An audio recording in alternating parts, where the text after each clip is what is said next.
Jannes? No, Katie prepared. This is what I prepared. I Oh, think you prepared. it's 3:30 and we should start. Yeah, start. Yes, we should start. Yes, please. So I see there are already a lot of attendees for this webinar.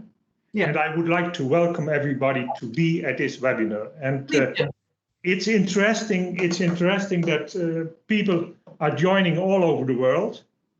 Well, from the US, from Japan, of course, but also from Germany, from Norway, from England, from Belgium. So the whole world is connected here at this webinar. Welcome, everybody. And I especially would like to welcome Katie and Isao for being here and giving this webinar.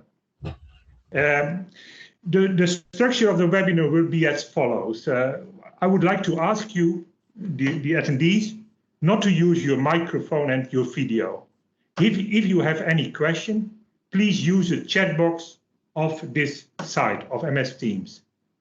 And I will, during the webinar, I will check the chat box and I will write down all the questions and issues you mentioned.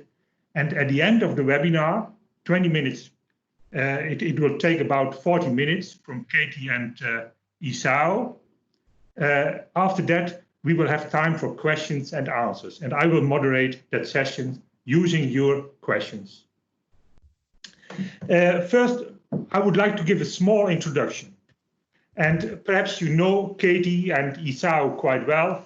Katie, she is well known from her wonderful website, kbganderson.com.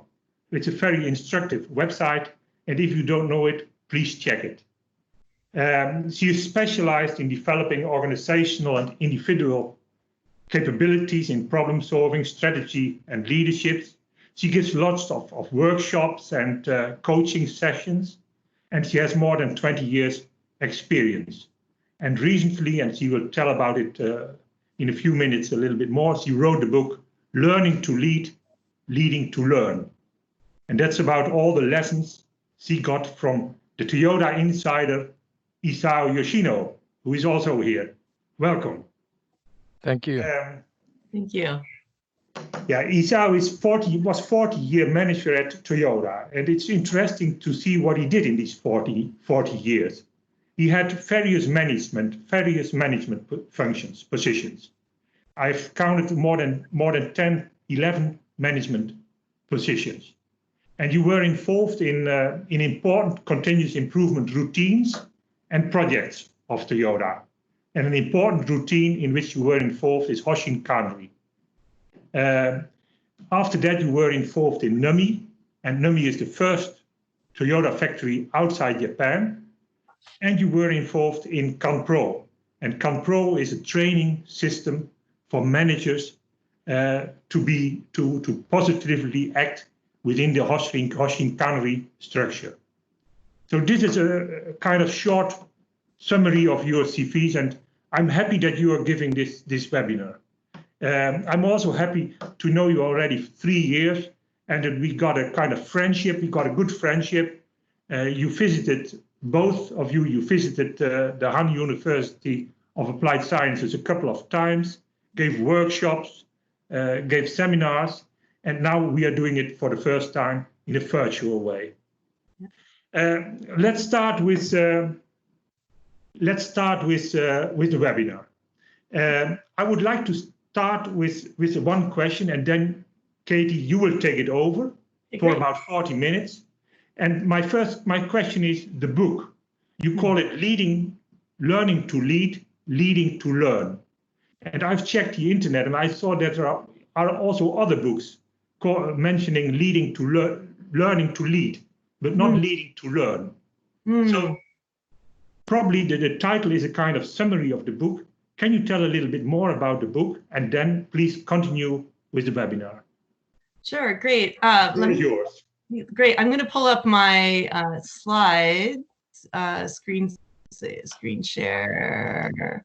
I think it's going. All right, one moment. Let me just get to this, and then we will do the slideshow. I wanted to show you this, everyone, to show them the cover of the book. You've already introduced. Thank you. Well, thanks, Jannes, too, for having us here. and really excited to, we wish we were there in person as we had planned originally, but this is second best. And you can see on the cover of the book is called Learning to Lead, Leading to Learn, Lessons from Toyota Leader Isao Yoshino on a Lifetime of Continuous Learning. And we actually had a working title that was called Practicing Hansei, or Practicing Reflection, because this whole process of Mr. Yoshino and me working together has been started 5 years ago when I first moved to Japan. I'm back in the San Francisco Bay Area now, where where my home was always based. But we started conversations there.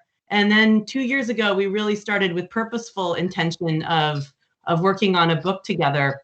And it became really clear to me that through Mr. Yoshino's 40 years and beyond of learning and leading, that there was this really important concept about learning. So we always are needing to learn, of course, how to lead, how to learn. But importantly, in our organizations, if we want to be able to continuously improve and to be getting better, we also need to lead with a mindset about learning for ourselves and helping other people learn as well. So it's this cycle of both learning how to lead and then leading so that you are always learning and so that others are always learning too. And the book is, the way I've structured the book is to share how Mr. Yoshino has gone through his learning journey from a young man to his later years and how he both learned and how he led. So that was the genesis of the title there. I want to go back in history, and then the way we're going to run today is I'm going to share a little bit of the context and the framing of the book, and then ask Mr. Yoshino to share some of his insights, which are contained in a lot more detail, of course, in the book, years of conversations and putting together stories, but you can hear directly from him about these concepts. And this is a photo from April of 2015. This is my husband on the right, Mr. Yoshino in the middle, of course, and me. And on a day that I thought was going to be a once-in-a-lifetime opportunity, when I had just moved, my husband and our two boys and I had just moved to Japan, and Mr. Yoshino had invited us to come spend the day with him in Nagoya and Toyota City, and we would spend the day together. And this was the beginning of what has become a really important and special friendship and partnership. And I also want to acknowledge Jannes too. This is, I've been out to Han University for the last 3 years in a row. This will be unfortunately, the first year that we're not there. This is from 2018. And so I look forward to us being together in person again sometime soon. So going back to this concept of leading and learning, I was really, and this is a photo of Mr. Yoshino and me in January. I was actually out in Japan right before the pandemic hit. And it was really great to see each other in person. And this is about this whole meta story about learning and reflection and how we can learn from our own experiences and pass that wisdom on. And also we can learn from other people's experiences. And so our intention in writing this book is to share one person's learning journey, but in the spirit and hope that it can help you think about how you can apply these leadership and learning concepts in your life as well. And in one moment, I'm going to ask Mr. Yoshino to tell his stories, but I haven't talked about the structure of the book. And some people have said, well, what's the meaning of the cover art? And actually, it has deeper meaning. It's the concept of weaving. You can kind of see the vertical lines and the horizontal lines, both hearkening back to the Toyota's early beginnings as a weaving company, as well as this concept of we have different elements in our life, sometimes the things that are known strongly. And we talk about in the book, Mr. Yoshino's strong desire to be an internationally minded person and have different perspectives, as well as the things we discover. And those things that he discovered were really about leading and learning, and is the book of the book. And back to this concept of about learning. And Mr. Yoshino once said, the only secret to Toyota is attitude towards learning. And so I want him today to share with you some of his insights about why learning is so important on several different dimensions. Because as we know, reflection and looking backwards and understanding what happened is only the beginning of learning, not the end. And the framework for our session today is based on a quote that I heard from Mr. Yoshino the very first time I met him, which was about 6 months before I moved to Japan. And he was on stage with John Shook, who was the first non-Japanese employee of Toyota Motor Corporation. And John Shook later became the chairman of the Lean Enterprise Institute. And Mr. Yoshino said this very profound comment, and it really has impacted me in thinking that of the important roles of a manager are to set, or a leader is to set the direction, provide support, and develop yourself. And so we're going to talk to Mr. Yoshino about some of these concepts here today. So the first thing that a manager needs to do is provide that direction, and to provide the chart, the direction and the targets, and to get people's alignment.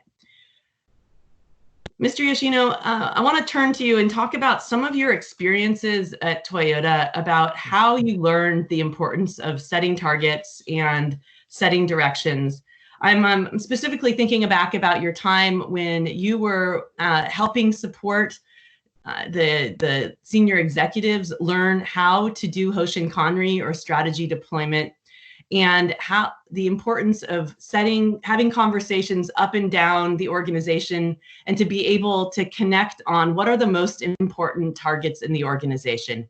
Can you tell the group a bit about the importance of setting targets and the communication that happens in Hoshin Kanri? Okay. Within Toyota, whatever company you work with, the higher rank you go there, then the more part of your job is to manage people or manage your job. But actually, you don't do the job, which your subordinate is doing. You don't do that, but you have to manage the job. You have to manage the people. So in order to manage most effectively in a very nice manner with your people, you have to set the target of your organization or group. And then you discuss with your people on how to accomplish the target. That is a major role of a higher rank managers. So again, the higher rank managers don't do their work day to day. That you have to manage people, you have to take care of the people, you have to help them out, you have to coach them, and you have to show the direction that the group is going to. So that is so important to set the target for the higher rank people. And when I joined Toyota, just all the high rank managers always keep that a notion, and those things are so important. So that is one of the first things I was so impressed. So they just try to set the target, also try to coach the newcomer like me. So that is what Toyota is good at. And so that is included in this book. So I don't know whether I answer your question right, but that is what comes to my mind when I'm asked that question. Yeah, no, for sure. And I think two things that stood out to me is you've often said that both targets need to be seemingly impossible, but also that a practical style is more important than precision. And I'm thinking specifically about the time when you were leading the New Me training program for this is when John Shook reported to you back in Japan, when the Americans were going to come to Toyota in Japan to learn about the Toyota production system. And you needed to determine for your team what the targets, what were you going to accomplish? You had been told that you were there to help change the culture. Can you tell the group a bit about how you thought as a manager and a leader, how you were thinking about targets and how you embodied this balance between precision and practicality? I see. Well, actually, when I was in charge of that training program, and I have about maybe 10 or 12 people, and I add more people. So it's not a big group.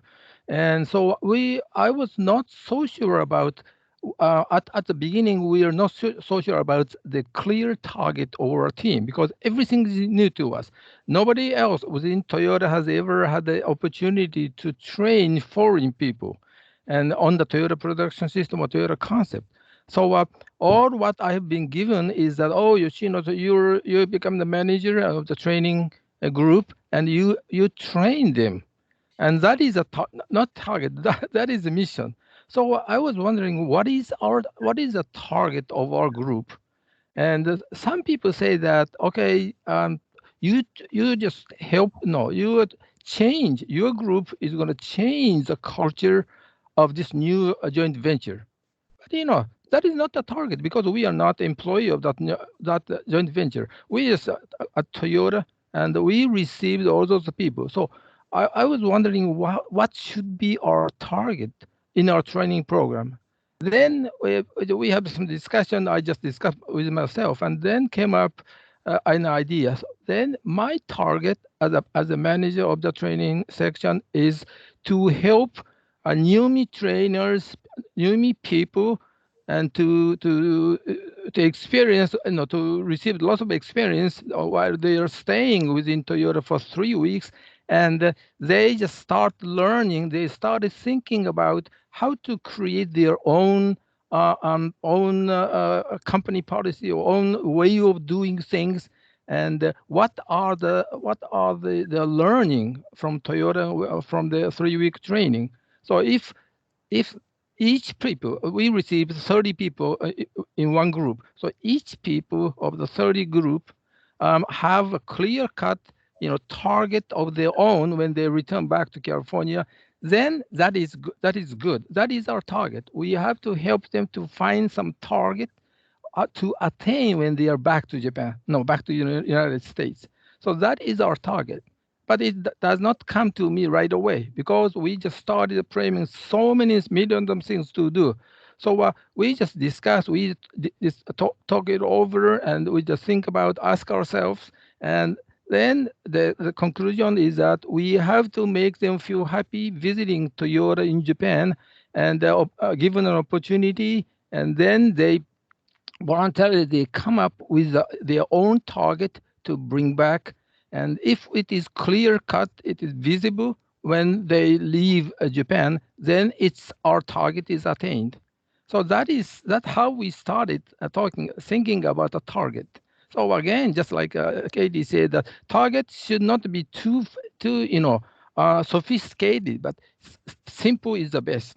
And as long as we have some target in our mindset, then we can find out any action plans to attain the target. If we don't have any target, everything what we do is going so many different directions. So setting a target, and it does not need to be perfect, does not need to fascinating, but it's as long as you have a target, clear target, so that everybody can figure out what it is, then that is very, very important. That's great. Thank you so much.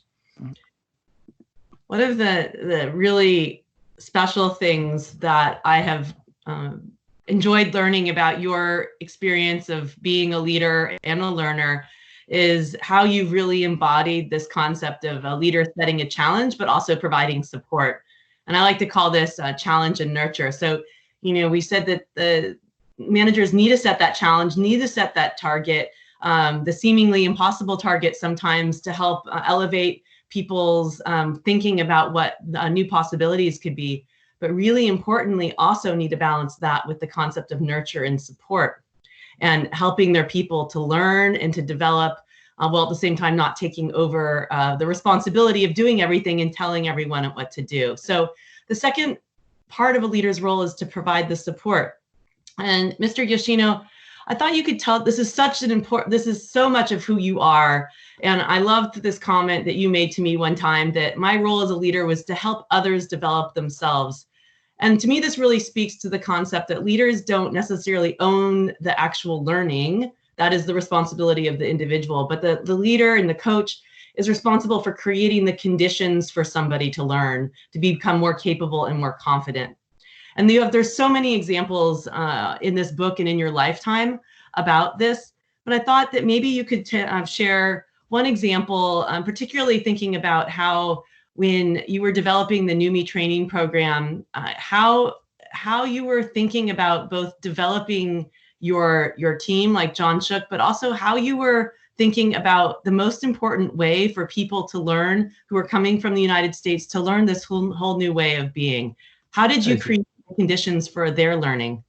Okay, so now you're asking two different questions. One is how I help John Shook when he joined Toyota, and the second one is how what kind of expectation I have toward the people from California. So first one, to answer the first question how I helped John Shek to to come up with a good idea, because he is one of the key members who run the training program, and I'm manager.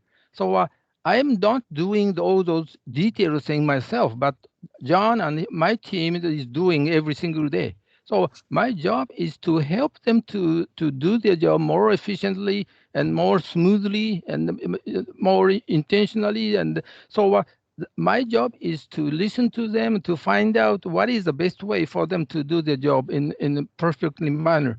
And so what are the problems they are facing? Then if there is anything I can help them solve the problem, that is my role. So I always try to find out what kind of assistance I can give them, and what kind of help, what kind of advice. And at the same time, each person has different character, different background, different history. So if I find some good solution, but still I am not try to force it to my people, because each people have their own idea. So I would like to listen to them, and if that's a good idea, and I didn't even think about it, then I will try to help her to do the job more efficiently. So my job is to really help or provide help, support from the back, and push them from the back. That is what I've been doing, including John Shook. And with regard to the newbie trainers, and they come from the totally different corporate culture.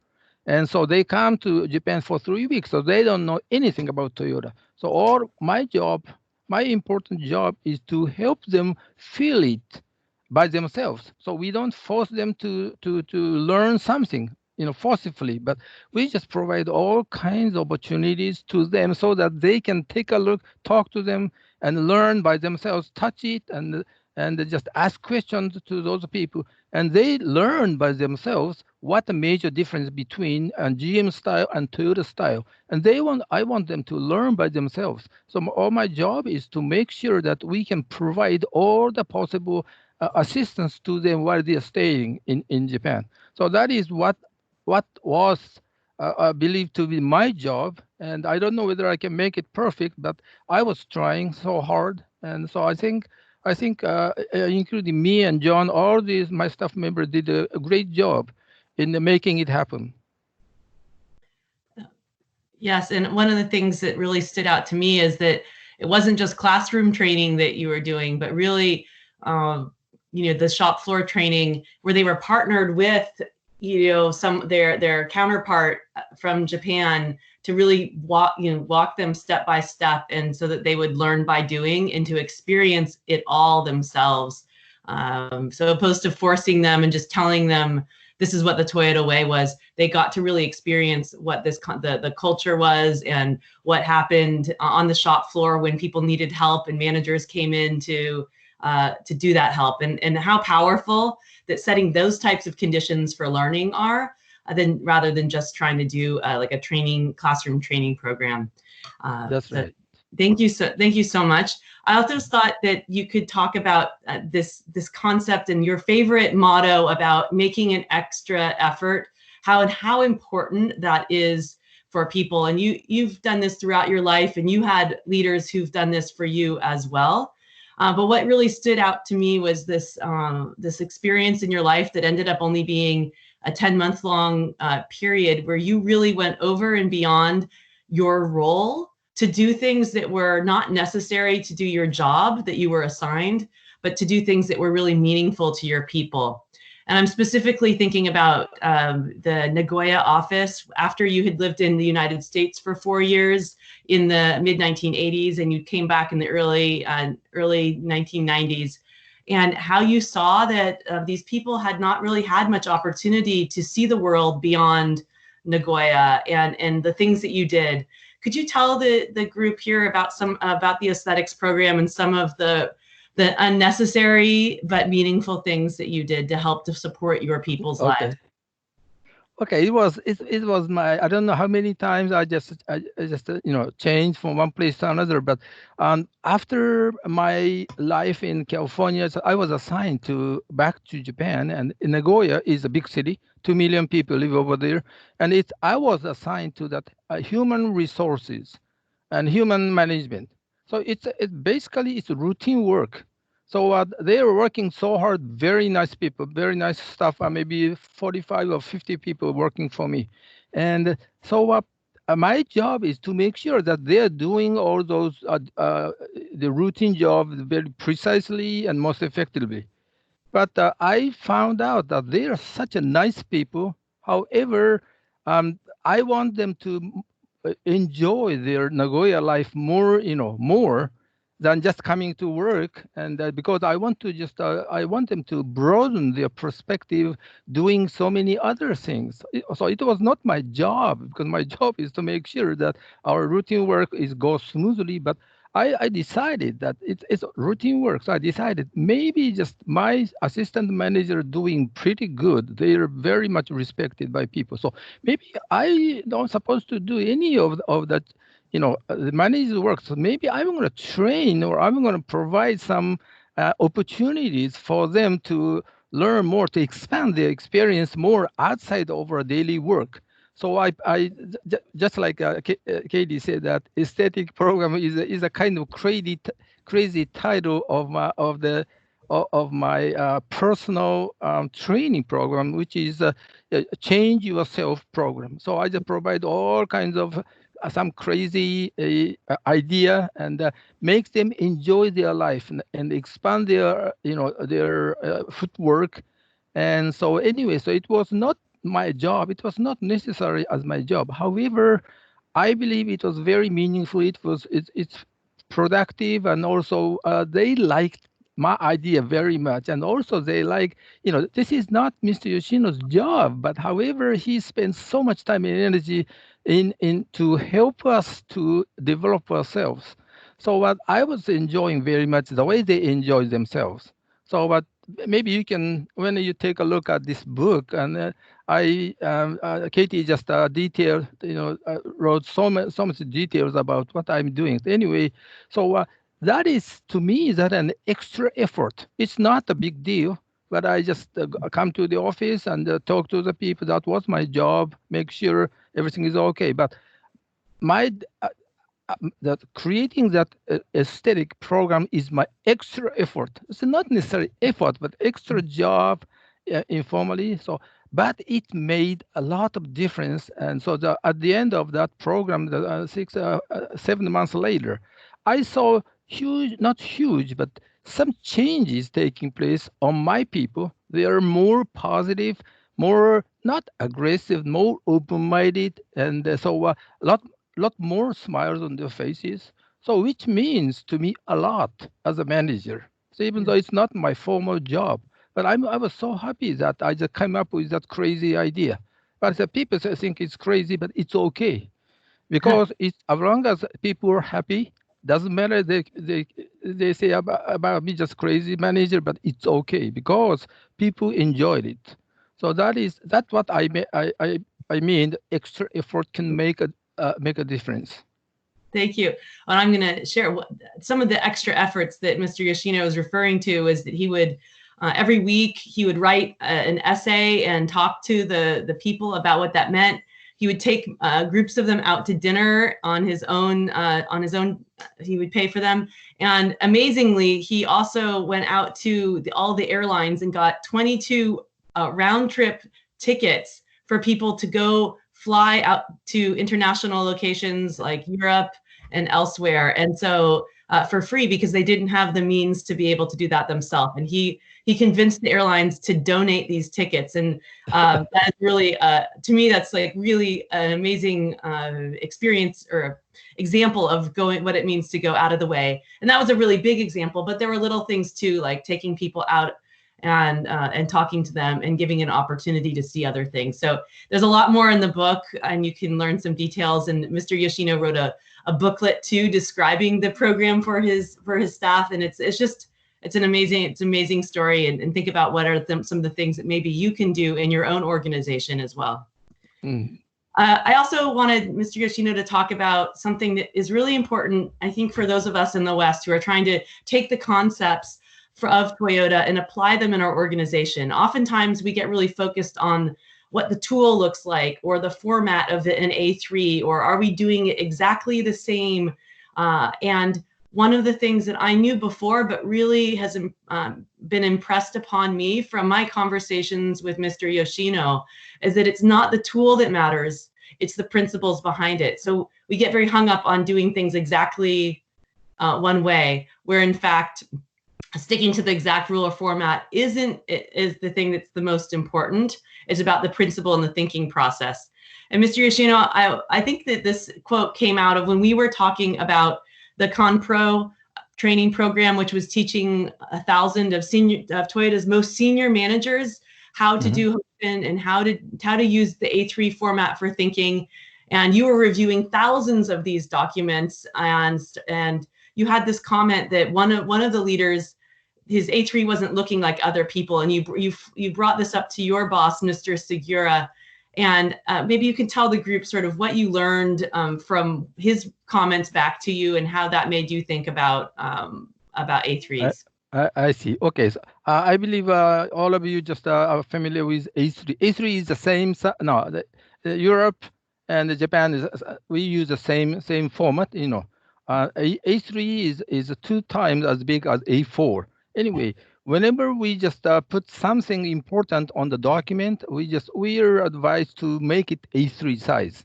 The reason is because A3 is big enough to read everything important, and A4 is a little bit smaller of space. So if it's an important thing, then you need more space. So A3 is a kind of standard format, and so on that ConPro or Hoshin Kanri, we particularly ConPro program is all the key managers, senior managers are supposed to write the A3 document by their own handwritten, because at the time we don't have any laptop computer, so they have to handwrite, you know, all those A3 document. What is their role as a key managers, what is their, you know, the key point, whatever. So I have a opportunity to take a look at all those, maybe more than 1,000, you know, key managers.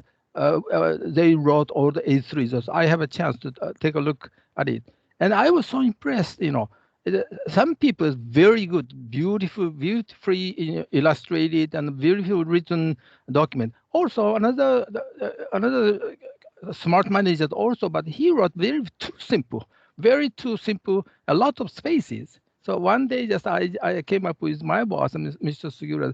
Mr. Sugura this is his name is Isomura. This Mr. Sugura's Mr. Isomura's A3 is you know, lots of spaces, and also he put a very too simple sentences.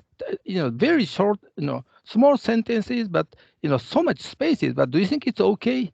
And Mr. Sugura says, no, Yoshino, it's okay, because it's his style. When I just go through this document, then even though he does not write so much, but still all these keywords, I can understand what exactly he's thinking about. So as long as he can convey his key concept within his handwriting, that's fine. So don't stick to that standard too much, formats too much, but as long as we can hear his essence, his intention from the document, that's fine. So I learned so much. It's just, so he said, my boss said, Yoshino, it's just a tool. A3 is just a tool. Don't focus it too much. And some people so good, it's okay. And each person has their own style. And so that was really, really eye-opening. And comments from my boss. That is one of the many good comments I received from my boss. So, you know, again, A3 is so popular within Toyota at the time, and I'm still writing an A3 document. Even I'm still teaching in my university. But it's okay, whatever way, as long as you put down key things that you believe is important in A3, that is fine. So that is one of the many things I learned. So the concept is so important, and what you see is not so important. What you feel it from those documents is so important. That is one of the many things I learned from my boss.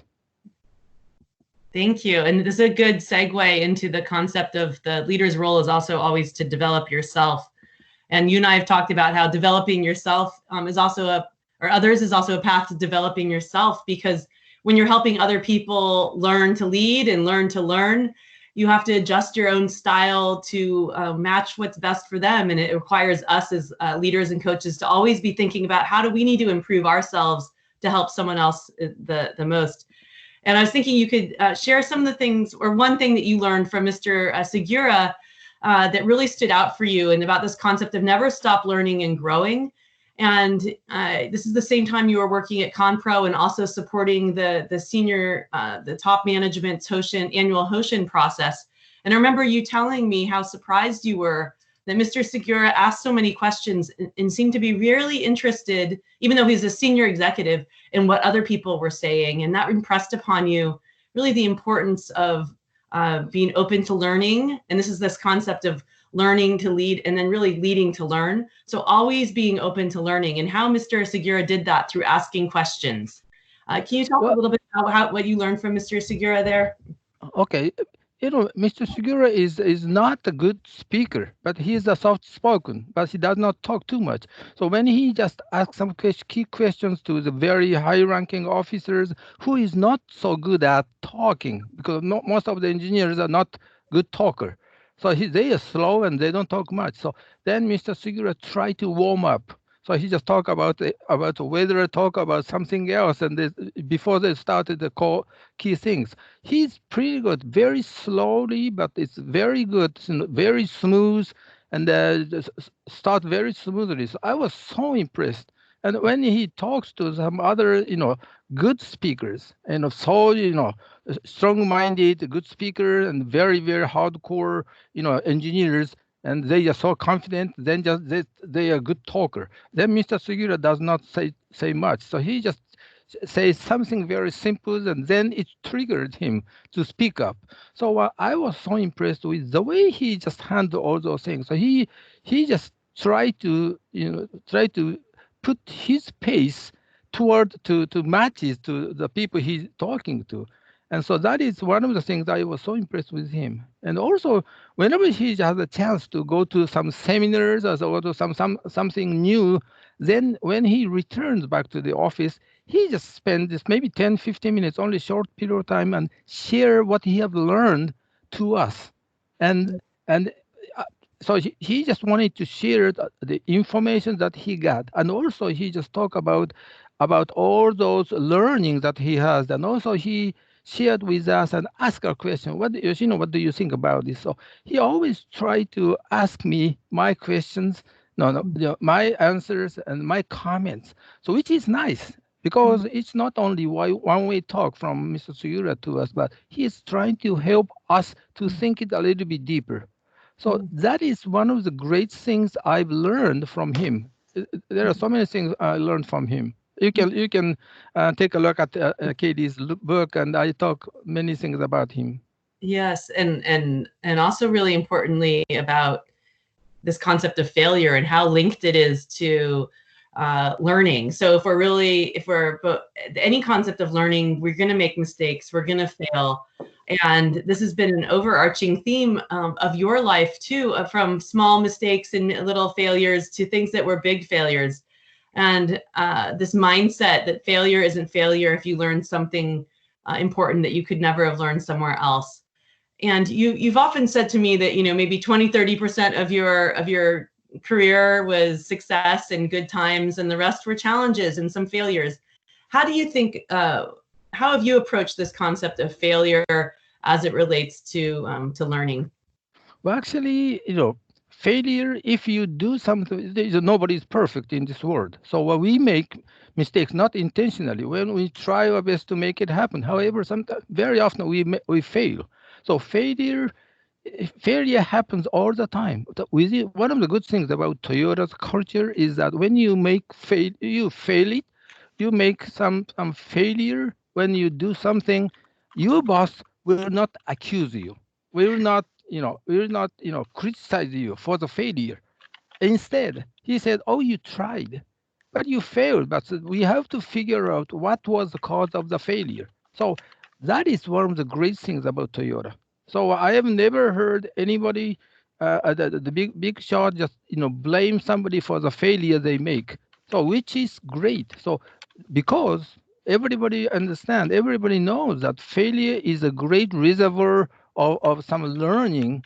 And success is not necessarily gives you any sign of learning, but failure, there should be some reason why you fail it. So it's when you make a failure, you fail something, that is a great opportunity for you to just dig down what was the cause of, what was the root cause of the failure. So that is a great chance. So we take it that way. So not we take in negativity failure as a negative occasion, but it's a great opportunity to learn something important. That is one of the cultures that Toyota has, and so that was that was one of the most astonishing, most impressive thing that I learned when I joined Toyota in 1966.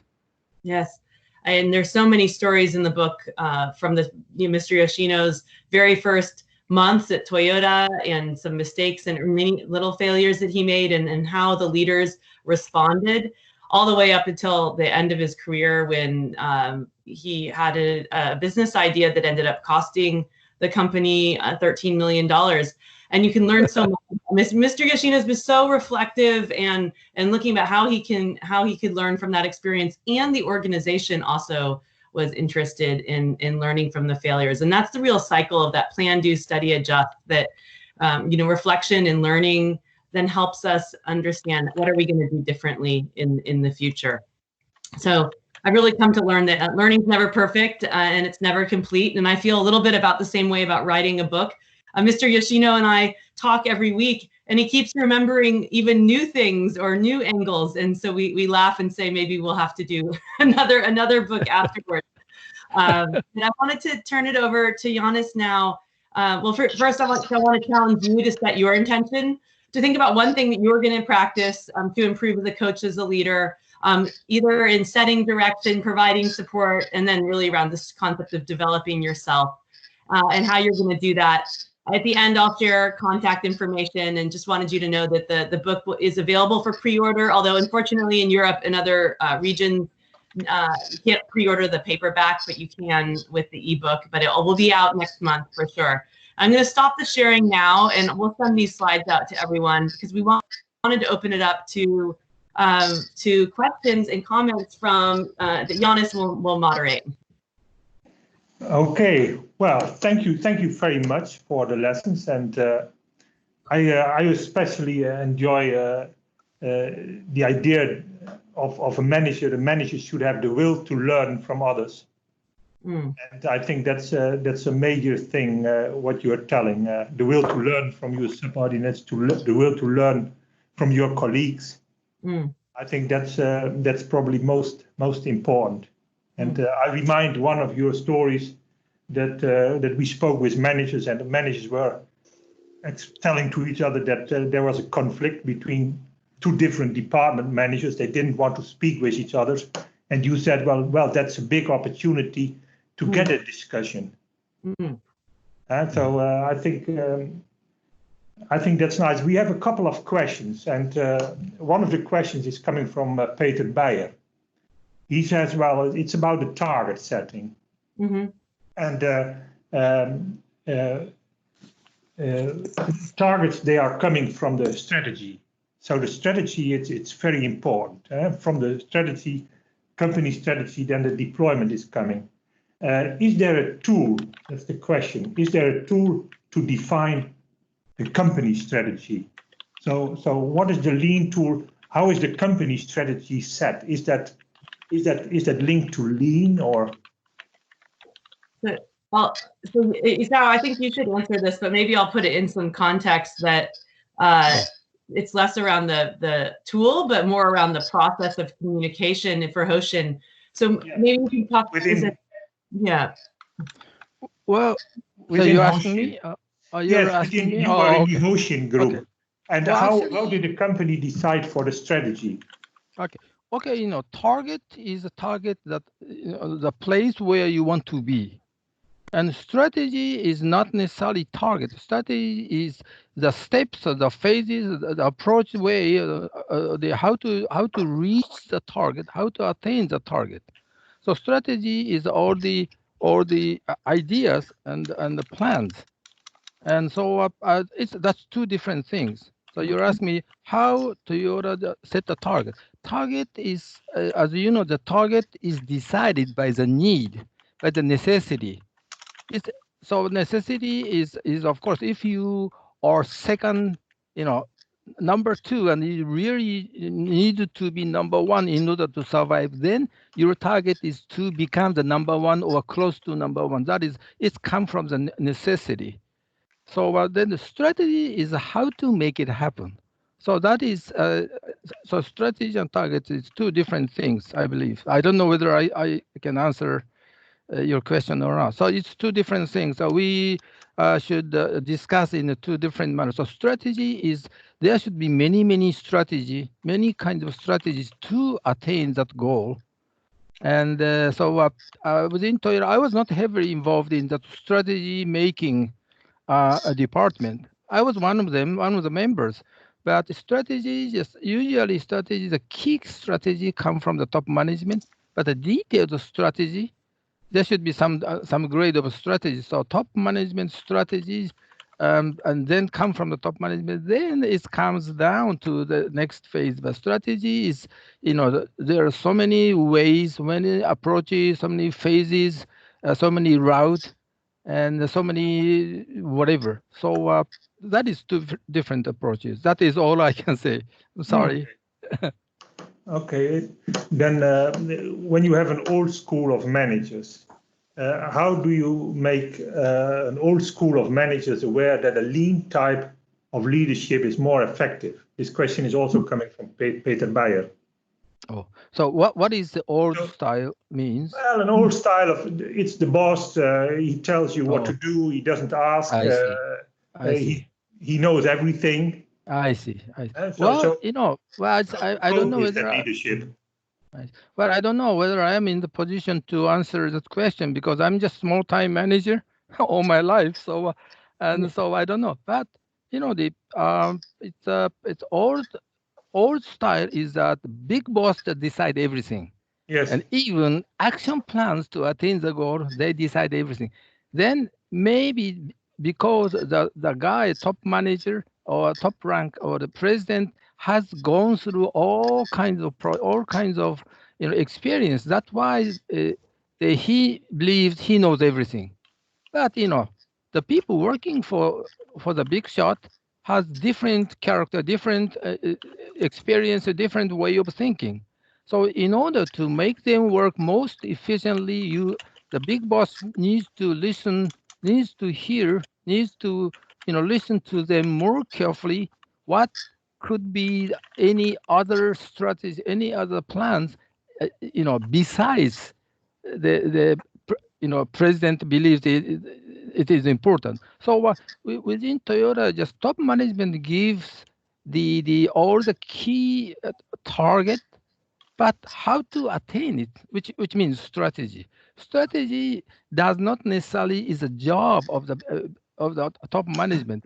Then next tier people, of course, they are top executive. One of the top executives. Those people are most strategists. So so the all the style people, the people up there has authority. They make all the decisions, and also very detailed. They tell them what to do. But lean thinking is that we don't call it lean so much, but it's within Toyota. Every key people have their own idea. So a big boss is always try to listen to all the key information, key idea, key opinions, and discuss about it among themselves, and then pick up the final good one or two. I don't know how many. So because many smart people, big bosses, believe that they are the best. However, in certain areas they are good, but the people working for you do the everyday work. So what they have their own experience, they have their own idea to make it better, to improve it. So you have to listen to the people, and so it's not that okay, this is what you need to do, but instead, what is your plan to attain this goal? I want to listen to you. I want to hear your opinion. That type of, we work together. I'm a decision maker, but you are also decision maker too. Yeah, you have to help me out to make decisions. That type of attitude is applied within Toyota. So the Yes, but gap. Yeah. yeah, yes. If a manager tells you at Toyota, if a manager would tell you, "I have no time to learn, please fix it for me," and Oh, so if a manager says, "Well, I'm too busy, I have no time to learn," so well, so I have never heard that the Toyota manager said, "I have no time." But also, manager's main job is not working the job that the subordinate is doing. Managers always make sure that the subordinate working for you are doing their job efficiently and in very nicely manner in a good environment. So a manager's role is not necessarily telling them how to do it, and try to help. Managers' important job is to help them to do their job more efficiently in a more nicely manner. And if they need some help, managers needs to help them.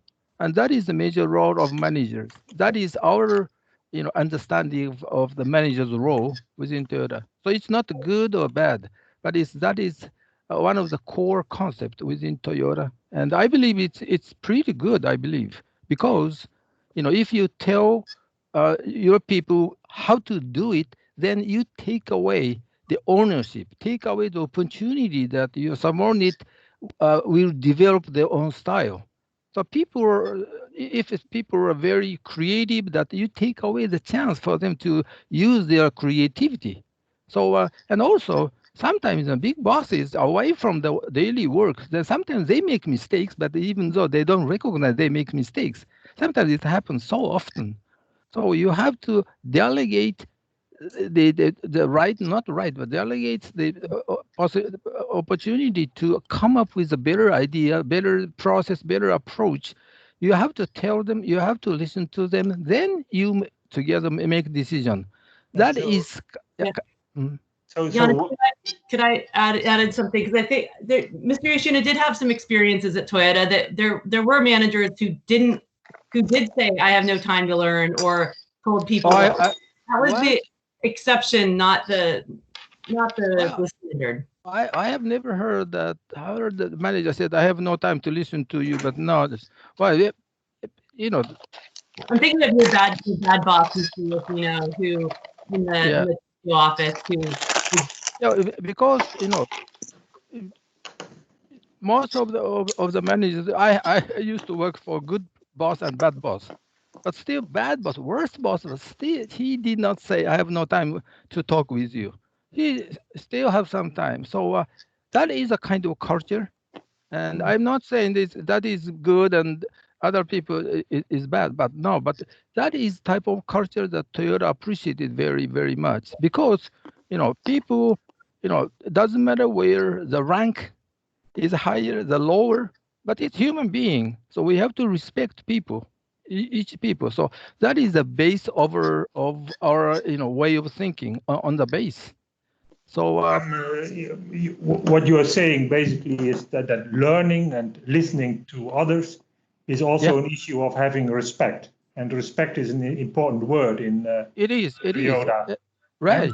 But is it also, you've been also in the USA, you've been in the Netherlands, you've spoken with people from the Netherlands, Spain, you were in Spain, in Sweden.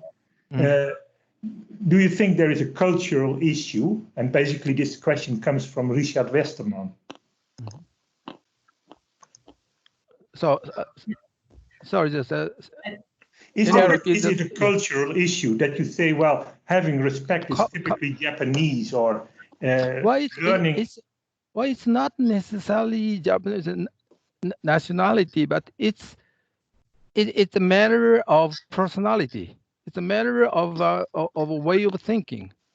So in the Netherlands, particularly in your case, you're listening to your people, Jannes, very, very much. So that is not necessarily Japanese style or Dutch style, but it's your style. I like it.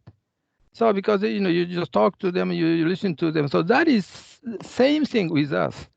So it's not necessarily a nationality, but it's a business style. And back to that respect thing, we don't use the word respect so often, but the reason why I said respect is because respect is not something you admire somebody. The respect is accept your people as they are, because everybody has their own personality and the good, strong point, weak point. Everybody has that. So we have to admit that they have both, and you yourself has both of them too. So we are same level, and so that is the basement of the concept of respect. So it's very, very interesting. Within Toyota, we don't call respect. I will respect you. We don't say that. But what if you listen to you're someone that very carefully, and then you're someone that is very happy to be listened to? That is a respect. Respect is happening over there. So that's what respect means to me.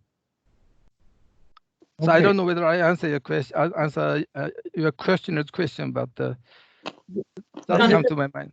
Can I add just one more thing? I think one of the many ideas that we go into a lot more in the book is how this concept of different cultures. For example, Numi was about helping give people experience, Americans who came from a totally different culture in the GM plant where there wasn't respect and there was this confrontational environment between the union and the management.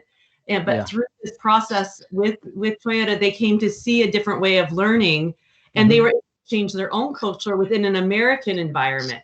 And the same thing Toyota has expanded. It's about the principles, and then how does that work in a different, knowing that there are different cultural backgrounds of people, but the principles can work. It just varies in sort of the application and the challenges that each environment is having. Yeah, well, actually, you talk about the Numi case. That is a very good example how the respect concept works to every nationality, because they come from California. And at the time, GM did not trust employees. They're talking so badly about the employees, just like confrontation. So under that kind of corporate culture, then workers don't respect their bosses. When they came over to Japan in 1984, they saw all those Japanese Toyota managers talking to the shop floor people very nicely, just like your friends, just like your family members. They were so surprised. So they so surprised, and so they keep asking us, why it happens? Why your managers always come down to the shop floor and walking around and then checking everything and talking to us? Why are they doing that? They are doing just because we are here. So I just told them, no, that happens every day. And because the manager's role is to help people do a better job. So he wants to come down there to the shop floor to make sure that everybody is happy working over there. So that is a responsibility of the manager. So they saw it. Within those 2 weeks training, they saw it. So when after the 3-week training is finished, then on their way back, they said, okay, when I asked them, what is your takeaway things?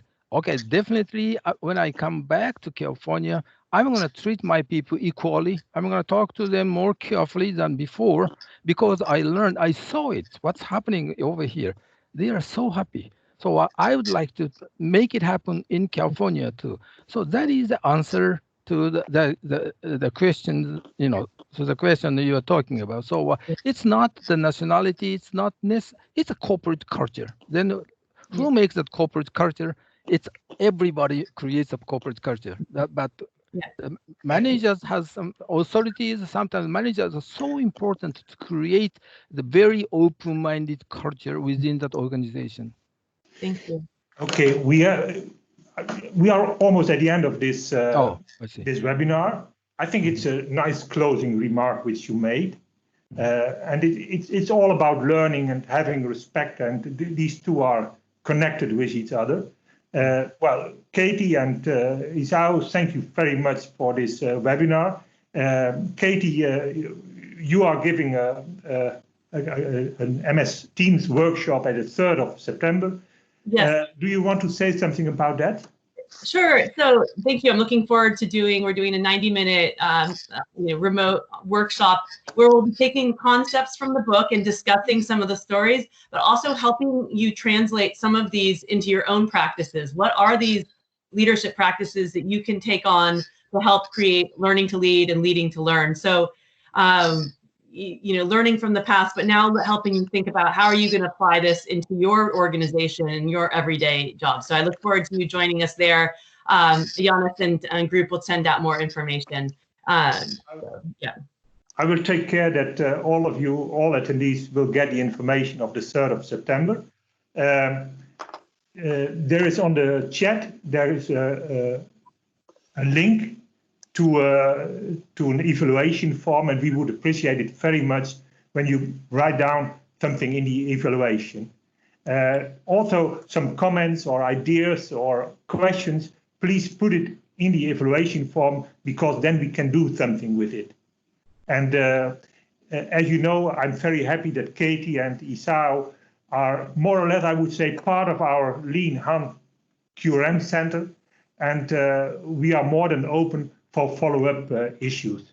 So thank you for being here. Katie, Isao, thank you for the discussion. It was a pleasure to listen. My pleasure too. Yeah, and to hear how important learning and respect is. Thank you. Thank you. You're welcome. Thank you. Appreciate our partnership with Han and you. Have a good morning, and have a good evening, and have a good afternoon, depending on the part of the world you are. Yes. Okay. Thank you so much. Bye-bye. Bye-bye. Okay, take care. Bye-bye. Bye-bye.